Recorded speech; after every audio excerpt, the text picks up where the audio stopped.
दोस्तों नमस्कार। धनु राशि वाले मेरे मित्रों, आप सभी का आज के ज्योतिष के इस जीवन में महापरिवर्तन लाने वाले विशेष कार्यक्रम में बहुत बहुत स्वागत है। हृदय से अभिनंदन है। माता रानी आपकी हर एक मनोकामना पूरी करें और आपके हर एक कष्ट को इसी क्षण समाप्त करें, ऐसी हम माई से कामना करते हैं। दोस्तों, इस शिवरात्रि भोले बाबा ने आपकी अर्जी सुन ली है और आपके नसीब में लिख दिया है यह एक बहुत बड़ा चमत्कार। जी हाँ दोस्तों, इस शिवरात्रि के बाद आपके जीवन में आने वाला है एक बहुत बड़ा महापरिवर्तन और यह महापरिवर्तन भोले बाबा के आशीर्वाद से आने वाला है।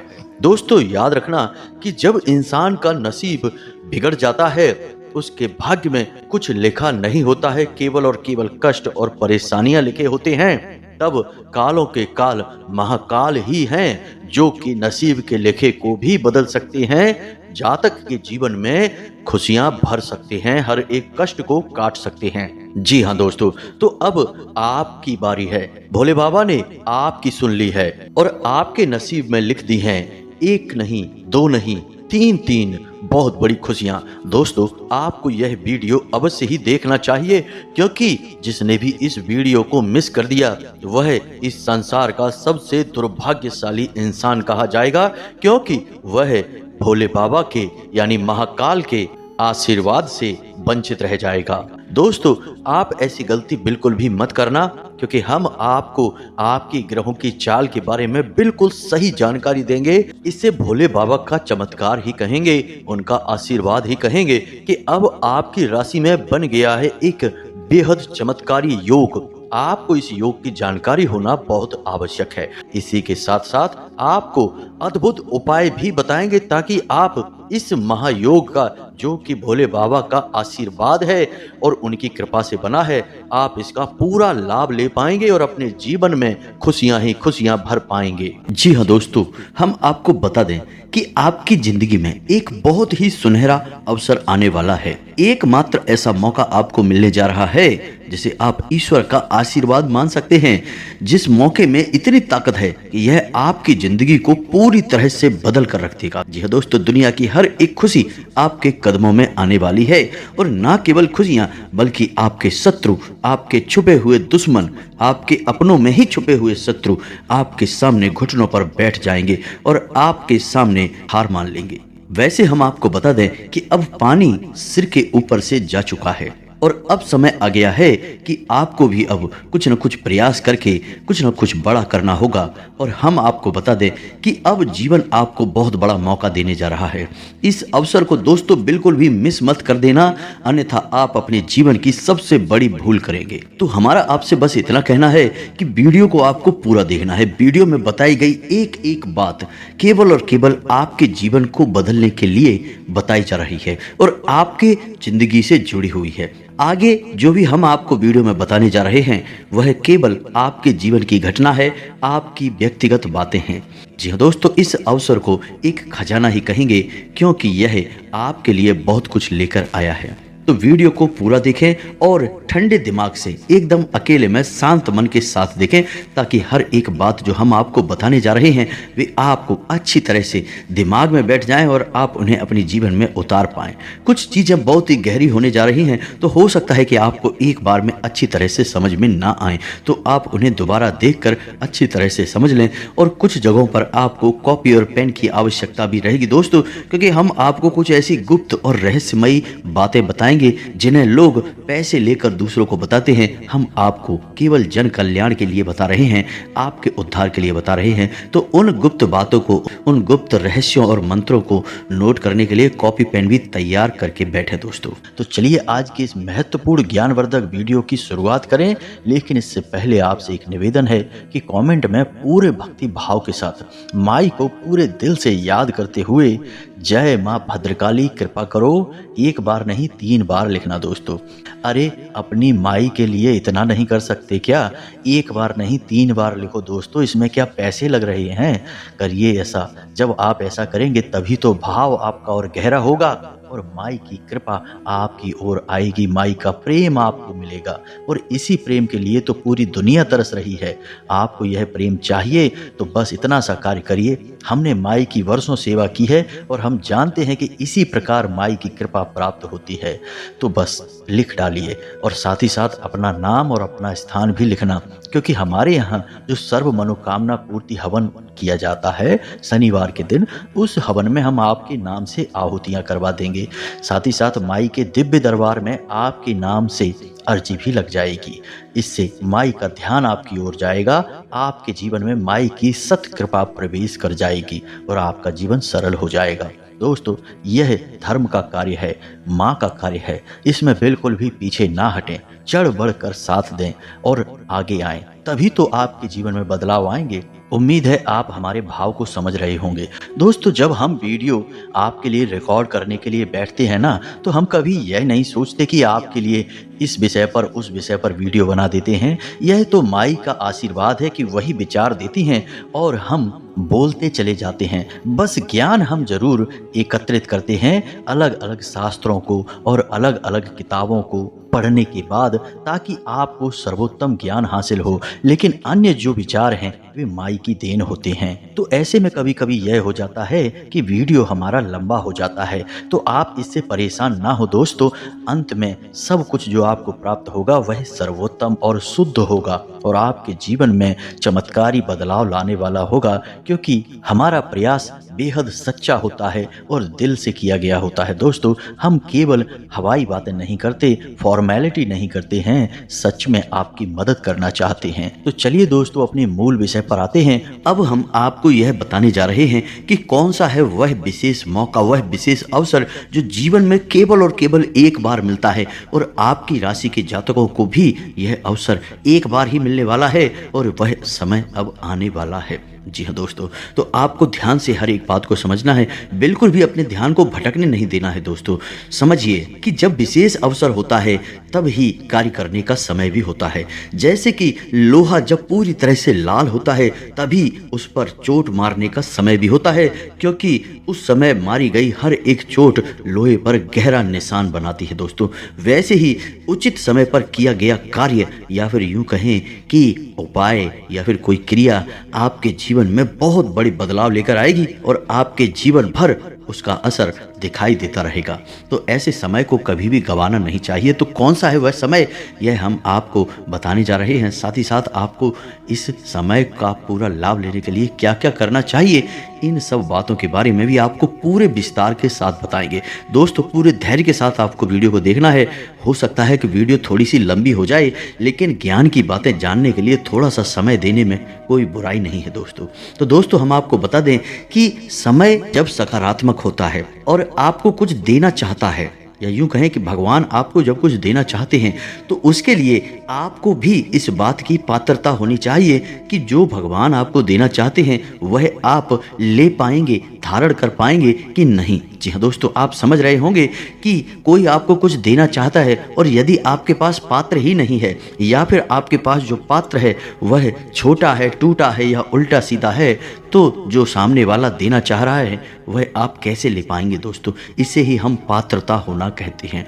तो अब हम जब यहाँ पर पात्र की बात करते हैं तो फिर हम बात करते हैं सकारात्मक ऊर्जाओं की। भगवान जब आपको कुछ देना चाहेंगे तो वे चाहेंगे कि आपके आसपास की संपूर्ण ऊर्जाएं सकारात्मक ऊर्जाएं हों, ताकि भगवान की शुद्ध सकारात्मक ऊर्जा या भगवान की कृपा और आशीर्वाद का आप पूरा लाभ ले पाएं। अन्यथा होगा यही कि मानकर चलिए सामने वाला आपको पानी तो देना चाहता है और आप भी पानी लेना चाहते हैं, लेकिन पानी लेने का बर्तन या यूं कहें कि कटोरा आपने उल्टा कर रखा है, तो सामने वाले का पानी देने का भी कोई प्रभाव आपके ऊपर नहीं पड़ेगा और आपकी प्यास भी नहीं मिटेगी। दोस्तों, तो आपको क्या करना है, आपको सबसे पहले अपने पात्र में बदलाव लाना है, अपने जीवन में बदलाव लाना है और अपनी सकारात्मक ऊर्जाओं में भी बढ़ोतरी करनी है।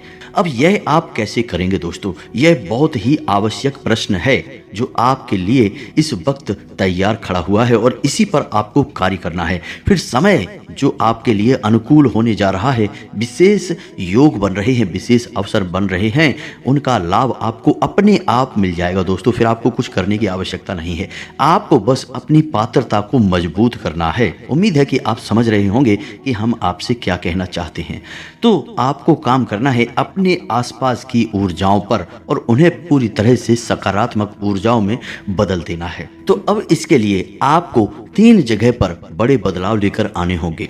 जी हाँ दोस्तों, सबसे पहला बदलाव आपके घर में आपको लाना होगा।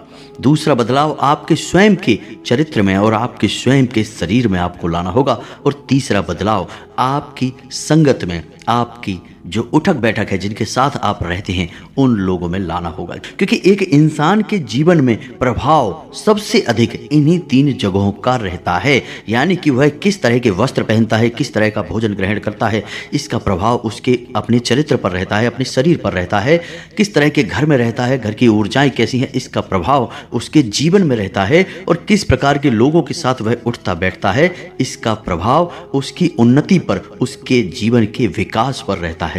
जी हाँ दोस्तों, तो आपको 3 जगहों पर बड़े बदलाव लाने होंगे। सबसे पहले कार्य करेंगे आपके घर की ऊर्जाओं को सकारात्मक ऊर्जाओं में बदलने के लिए। तो आप समझिए कि आपके घर में 3 ऐसे स्थान हैं जिन्हें बहुत ही शुद्ध होना चाहिए और सकारात्मक होना चाहिए। जी हाँ दोस्तों, कौन से हैं वो 3 स्थान? आप ध्यान से सुनिए। हम हर एक बात जो आपको बता रहे हैं वह शास्त्रीय पद्धति पर प्रमाणित है और ज्योतिषीय आकलन पर आधारित है। तो आप इनके ऊपर शक बिल्कुल भी मत करना। जी हाँ दोस्तों, हम जो भी बात आपको बता रहे हैं वह 100% आपके जीवन पर आधारित है। तो ध्यान से सुनिए। आपके जीवन में, आपके घर में 3 बहुत ही विशेष स्थान हैं जिनका बेहद पवित्र होना आपके लिए आवश्यक है। तभी आपके घर की संपूर्ण ऊर्जा सकारात्मक हो पाएगी और आपका जीवन भी सकारात्मक हो पाएगा। तो ध्यान से सुनिए कौन से हैं वो 3 स्थान। सबसे पहला स्थान है आपके घर का ईशान कोण। ईशान कोण का मतलब होता है भगवान का कोण या भगवान की दिशा। और ईश स्वयं भगवान भोलेनाथ को कहा जाता है और ईश का दूसरा अर्थ भगवान ही होता है। संस्कृत में ईश के 2 अर्थ होते हैं। तो आप समझ गए कि इस कोण का या इस दिशा का कितना बड़ा महत्व है। अब आपके घर में यह कोण कहाँ पर है? ध्यान से सुनिए। पूर्व और उत्तर दिशा के ठीक बीचों बीच में एक कोना बनता है और यही कोना होता है ईशान कोण। तो आप देखिए आपके घर के ईशान कोण की स्थिति क्या है। क्या वहाँ पर कोई भारी सामान रखा हुआ है? क्या वहाँ पर किसी प्रकार की गंदगी है? क्या वहाँ पर अंधेरा रहता है? क्या वहाँ पर मकड़ी के जाले लगे हुए हैं? क्या वहाँ पर प्रकाश की संपूर्ण व्यवस्था होती है या नहीं? आपका ईशान कोण बिल्कुल साफ सुथरा होना चाहिए, दैवीय होना चाहिए, उसमें से खुशबुएं आनी चाहिए। भगवान की प्रतिमा, फोटो या फिर भगवान के नाम का कोई पौधा वहाँ पर अवश्य होना चाहिए। जैसे कि तुलसी का पौधा लगा सकते हो, जैसे कि शमी पत्र का पौधा, बेल पत्र का पौधा या जो भी दैवीय पौधा आप चाहें, केले का पौधा भी लगा सकते हैं। तो भगवान के नाम का वहाँ पर कोई ना कोई प्रतीक अवश्य होना चाहिए। वह भगवान का ही कोना है दोस्तों। भूल कर भी वहाँ गंदगी ना होने दें, भूल कर भी वहाँ मकड़ी के जाले ना लगने दें और वहाँ पर प्रकाश की पूर्ण व्यवस्था होनी चाहिए। अब किसी व्यक्ति का वहाँ पर कोई कमरा हो गया तो वह क्या करेगा? वहाँ प्रकाश कैसे होगा? तो वहाँ से सूर्य का प्रकाश तो नहीं आ सकता, लेकिन आप वहाँ पर एक तेज रोशनी वाला बल्ब तो लगा ही सकते हैं दोस्तों। और ईशान कोण वाले कमरे में ही अपना पूजा घर बना लें, वह सबसे उत्तम निर्णय होगा दोस्तों। जीवन में कभी भी आप विपत्ति के शिकार नहीं होंगे, हम गारंटी देते हैं आपको। बस ईशान कोण की रक्षा करनी है आपको। दुष्ट आत्माएं, नकारात्मक शक्तियां आपको ऐसी मानसिकता देंगी कि आपका ईशान कोण दूषित हो जाएगा, क्योंकि यहीं से तो उनका आपके घर में प्रवेश करने का रास्ता बनेगा दोस्तों। तो आप समझिए ईशान कोण का महत्व बहुत अधिक है। तो उम्मीद है आप समझ गए होंगे कि ईशान कोण कितना शक्तिशाली है। अब बात करते हैं ब्रह्म स्थान की। जी हाँ दोस्तों, यह दूसरा सबसे महत्वपूर्ण स्थान है।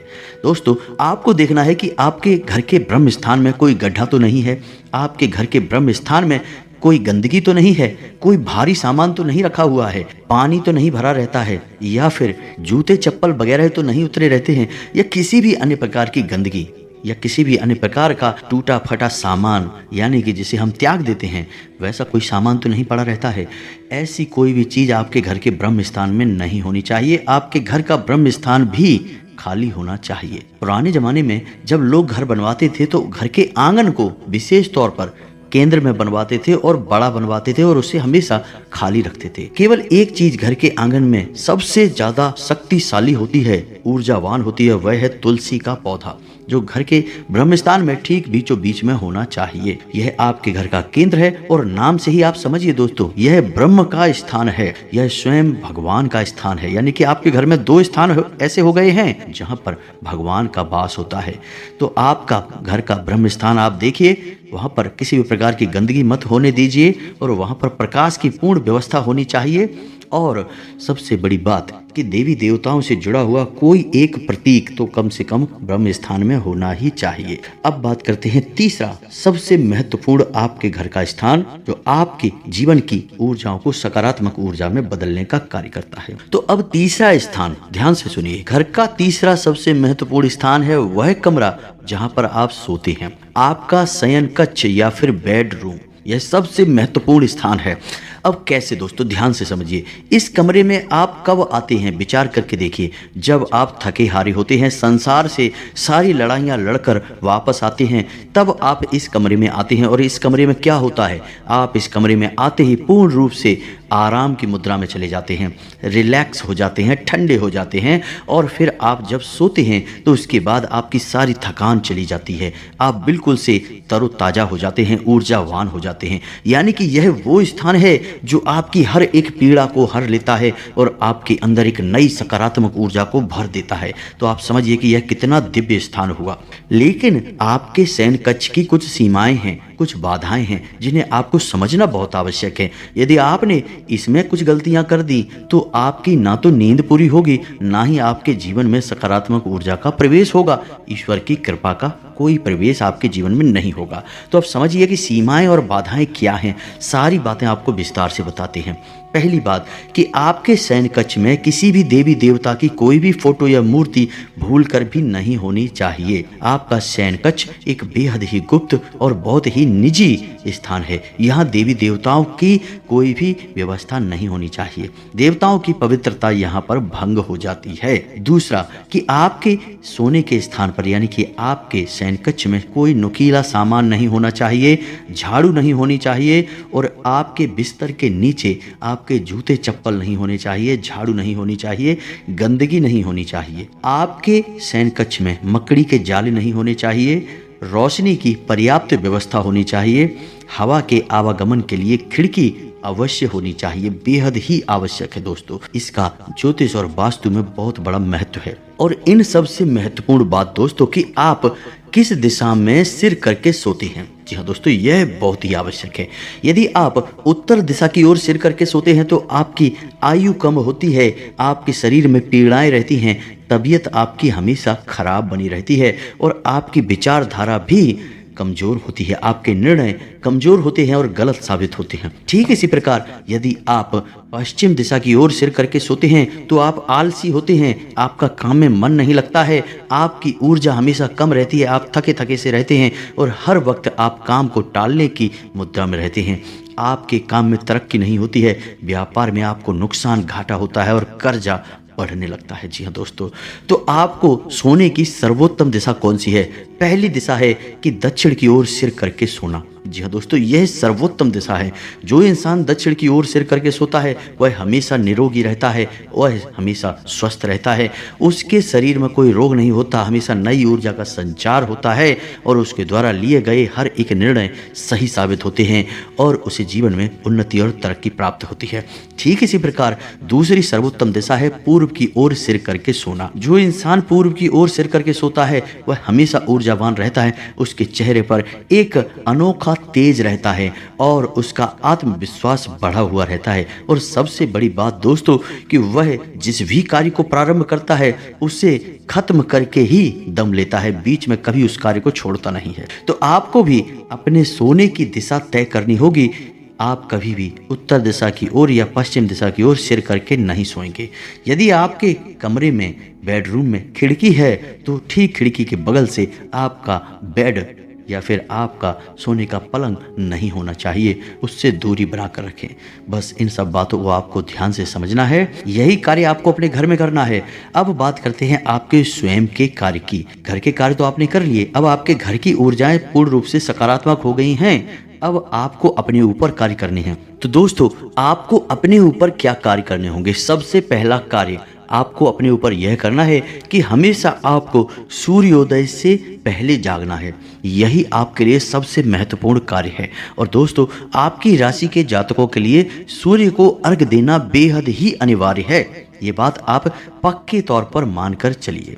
तो आपको सुबह सुबह सूर्योदय से पहले जागना है। स्नान आदि करने के बाद, नित्य कर्म से निवृत्त होने के बाद सूर्योदय के 10 मिनट के भीतर भीतर आपको सूर्य को अर्घ दे देना है। सूर्य को अर्घ देने के कई विधि विधान होते हैं दोस्तों, हम अपने पिछले कई वीडियोज में आपको इसके बारे में विस्तार से बता चुके हैं, लेकिन कुछ छोटी छोटी बातें आपको अभी बता देते हैं कि सूर्य को अर्घ देते समय कभी भी काले कपड़े नहीं पहनने हैं। काला एक भी वस्त्र आपको नहीं पहनना है, सिर पर कोई कपड़ा अवश्य डालना है। और सूर्य को अर्घ देते समय जो जल आप सूर्य को दे रहे हैं, उस जल में से ही सूर्य को दर्शन करने का प्रयास करें, उस जल में से ही सूर्य को देखने का प्रयास करें। जी हाँ दोस्तों, और सूर्य को अर्घ देते समय जो जल आप सूर्य को देते हैं उसके छींटे आपके ऊपर नहीं आने चाहिए। कुछ ऐसी व्यवस्था आपको जमानी चाहिए। और नंगे पैर ही सूर्य को अर्घ देना है, जूते चप्पल पहनकर मत दे देना दोस्तों, वरना सूर्य का अपमान हो जाएगा। बस ये छोटी छोटी सी बातें हैं। ओम घृणी सूर्याय नमः, इस मंत्र का आपको जाप भी करना है। इस मंत्र के जाप करते करते सूर्य को अर्घ देते हुए यदि आप जाएंगे तो आपके व्यापार में चल रही बाधाएं समाप्त होंगी, रुपए पैसे को लेकर समस्याएं समाप्त होंगी। और सबसे बड़ी बात कि आपका आत्मसम्मान और आपका आत्मविश्वास दोनों ही 7वें आसमान पर होगा दोस्तों। लोग आपकी बात काट नहीं पाएंगे। सूर्य को ग्रहों का राजा कहा जाता है, तो आपका भी बर्ताव राजाओं जैसा ही हो जाएगा।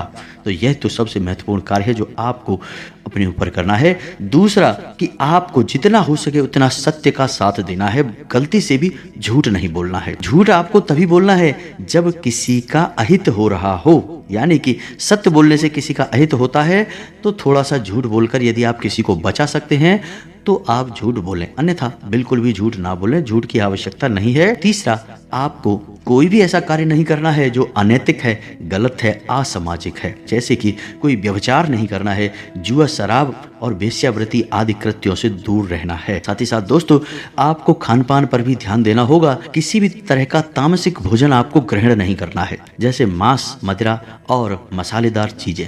अत्यधिक मसालेदार चीज़ें आपको नहीं खानी है, ज़्यादा तली भुनी चीज़ें आपको नहीं खानी है।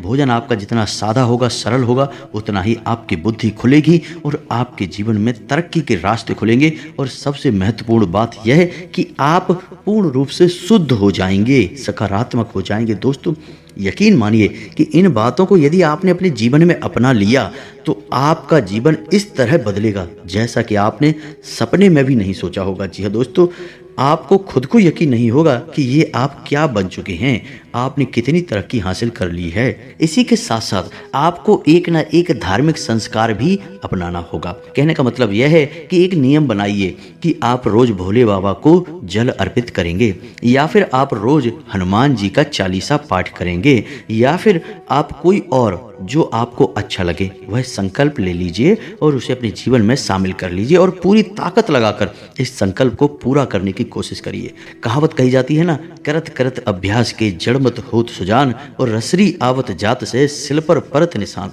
तो आपका एक छोटा सा संकल्प आपके जीवन में इतने प्रचंड बदलाव लेकर आएगा कि लोग भौचक के रह जाएंगे और आप भी विस्मित हो जाएंगे। अब तीसरा बदलाव आपको करना है अपनी संगत में। नकारात्मक लोगों को पूरी तरह से त्याग दें, जो आपका शोषण करते हैं, आपकी भावनाओं का लाभ उठाते हैं, आपकी अच्छाई का लाभ उठाते हैं। ऐसे लोगों से ना कहना सीखें दोस्तों।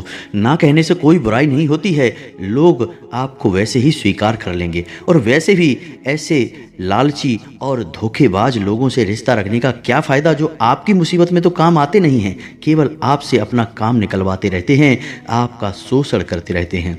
जी हाँ दोस्तों, ऐसे लोगों से आपको दूरी बना लेनी है और ऐसे लोगों का चुनाव करना है जो सचमुच में आपका हित चाहते हैं और सचमुच में आपको सही सलाह देते हैं और आपकी तकलीफ में दुखी होते हैं, आपके साथ रोते हैं। ऐसे लोगों को आपको चुनना होगा। बेशक ऐसे लोग आपके जीवन में बहुत ही कम हैं, जी हाँ दोस्तों, हम जानते हैं यह बात, लेकिन उन कम लोगों का साथ ही आपके लिए अमृत के समान होगा।